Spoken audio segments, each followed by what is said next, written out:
Under the harsh light of the midday sun, the village lay still, as if the earth itself held its breath. The wind barely stirred the leaves of the great trees, and the scent of flowers, ripe fruit, and fresh earth hung in the air, mixing with the sounds of distant birds and rustling grass. This was a place where time seemed to slow down, where life unfolded with gentle ease, but even here, beneath the canopy of calm, a storm was waiting to stir things up. Amara, a young woman who lived at the edge of the village, was the village's most treasured beauty. But unlike the others, who adored her for her radiant looks, Amara was known for something far greater: her spirit. Her laughter could be heard over the river's murmurs, and her wisdom carried weight beyond her years. Her heart, full of kindness, reflected in everything she did. From the way she worked the land to the stories she shared with the children, Amara's presence was a gift to all who crossed her path. Yet, despite her being so deeply admired, there was an air of mystery that surrounded her, an enigma even she struggled to understand. For years, suitors had come, drawn to her beauty, her intelligence, her charm. Men from neighboring villages and distant cities traveled far, bringing gifts of gold, jewelry, rare fruits, and silks as vibrant as the morning sun, hoping to win her heart. Among them was Prince Theo, whose presence could light up the darkest corners. He was brave, noble, and strong. The people adored him, and yet, despite his impressive qualities, Amara's heart remained untouchable, untamed, and untouched. Her mother, a wise woman whose hands had woven the very fabric of the village's life, often said, "Amara, my child, the prince is a good man. He would make a fine husband. Why do you hesitate?" But Amara would merely smile and reply, "Mother, my heart is not ready. There is something more I seek, something my soul cannot yet name." Weeks turned to months, and months into years, but still, Amara refused every suitor, even Prince Theo. The villagers whispered and speculated, perplexed by her silence. "What is she waiting for?" they would murmur, wondering what kind of love could possibly be worth all the gifts, the promises, the attention. The elders could not fathom her reluctance, but they trusted her heart's wisdom, knowing she would make her choice in time. But that time would not come in the way the village expected. The winds of change were blowing, and they were about to sweep through Amara's life with a force none could predict. It happened one morning, during the market day, when the village was bustling with excitement, and the air smelled of spices and freshly baked bread. A stranger arrived. He did not belong to the village, nor to any of the lands the villagers knew. His clothing was of fine cloth, silks and velvets in hues that shimmered in the light, and his manner was one of quiet command. His name was Aiden, a man from a far-off city, and there was something about him that set him apart from the men of the village. His eyes, dark and full of mystery, carried with them stories of distant lands, tales of places the villagers could only dream of. When Amara saw him, a strange sensation surged through her: curiosity, wonder, and a feeling she had never experienced before. Their eyes met across the crowded marketplace, and for a moment, the world seemed to stop. The chatter of merchants, the laughter of children, and the noise of horses pulling carts faded into a silence that only the two of them could understand. Aiden approached her slowly, his gaze never leaving hers. "I have traveled many lands," he said, his voice low and smooth, "but never have I seen such beauty and grace as I see before me now." Amara, taken aback by his directness, felt a strange flutter in her chest. Here was a man unlike any she had known, someone who spoke of cities with towers that touched the sky and lights that danced in the night like stars.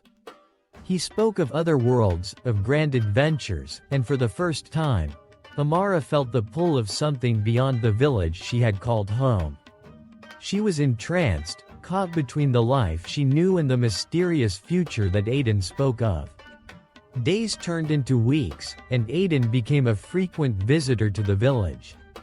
He shared stories of faraway cities, of places where the air was thick with the scents of exotic spices, and the streets buzzed with the hum of 1,000 different lives. Amara listened intently, her heart beating faster with every word he spoke. She had never known a life like this, never imagined there could be so much more beyond the horizon she had grown so accustomed to. But not everyone shared her fascination with Aiden. Her mother, ever watchful, warned her, "He is a stranger, Amara. We know nothing of his world, of his ways.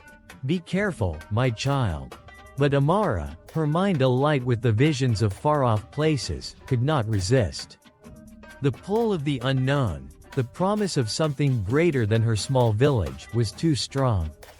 And when Aiden asked for her hand in marriage, she accepted, shocking the entire village.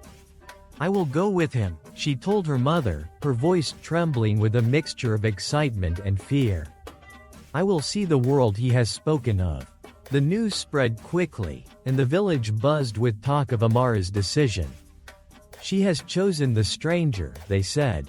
"She is leaving us for a life she does not understand." On the eve of her departure, Amara stood alone under the vast sky, her heart heavy with the weight of her decision. She was leaving behind everything she had ever known for a life of uncertainty. But there was hope in her heart, a belief that in the unknown, she might find something more, something that would complete her. Amara's journey to the city was like stepping into a dream. The city was everything Aiden had promised and more. The streets were filled with life, people from every walk of life moving through a maze of towering buildings, lights blinking like stars in the night, and a constant hum of activity that Amara had never imagined.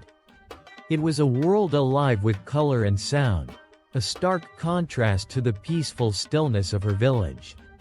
Aiden's home in the city was a mansion of unimaginable grandeur. The rooms were filled with paintings and artifacts from every corner of the world. There were no fields to tend, no rivers to cross. Everything Amara needed was provided for her. And for a while, everything seemed perfect. Aiden showered her with love, kindness, and affection. She felt like a queen in his palace, living in a world that seemed to promise endless wonder. But as the days wore on, a different side of Aiden began to show itself. It started with small things, sharp words when she made mistakes, a dismissive gesture when she asked a simple question. At first, Amara thought it was the stress of the city, the pace of life, or the pressures of his work. But the small things soon escalated into something darker. Aiden, the man who had once spoken of love and dreams, began to reveal a temper that shocked and frightened Amara.